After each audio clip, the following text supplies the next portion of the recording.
Welcome to our YouTube video on the potential disaster at the Zaporizhzhia nuclear power plant in Ukraine.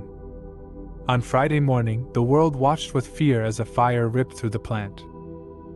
Fortunately, there was no release of radiation, but the potential for disaster is still looming. We'll take a look at the plant, the risk, and why the world is in complete uncharted waters as the conflict between Ukraine and Russia rages on.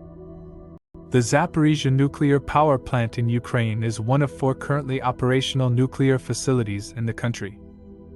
It has shielding designed to withstand projectiles and plane crashes, and to contain the heat of a potential fuel meltdown. The greatest concern for experts is not the possibility of a Chernobyl-scale disaster like the 1986 meltdown, but something more akin to the 2011 Fukushima Daiichi nuclear accident where reactor cooling was lost in a tsunami and led to partial meltdowns, explosions, and venting of radioactive gas. Ukraine's Foreign Affairs Minister Dmytro Kuleba has said that if there were to be a disaster at Zaporizhzhia, it would be 10 times larger than Chernobyl. Concerns of a potential disaster led the U.S. Energy Secretary Jennifer Granholm to activate the Nuclear Incident Response Team and monitor radiation levels, while the International Atomic Energy Agency was concerned enough to offer their head Raffaele Mariano Grossi to work on creating safeguards for the nuclear power facilities in the war-torn nation.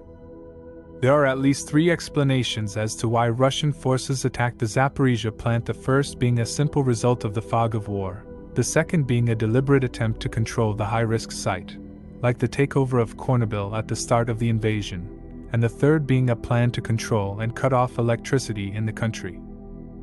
While shutting down the nuclear reactors in Ukraine would make sense from a safety standpoint, the trouble is that nuclear power plants can't turn off reactors like light switches.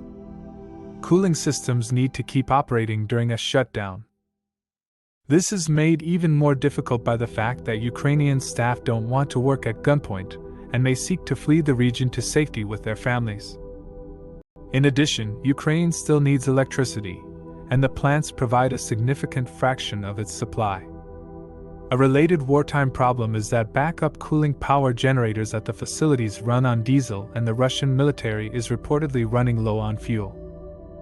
On a final note, IAEA Director General Raffaele Mariano Grossi has warned the world that we are in completely uncharted waters.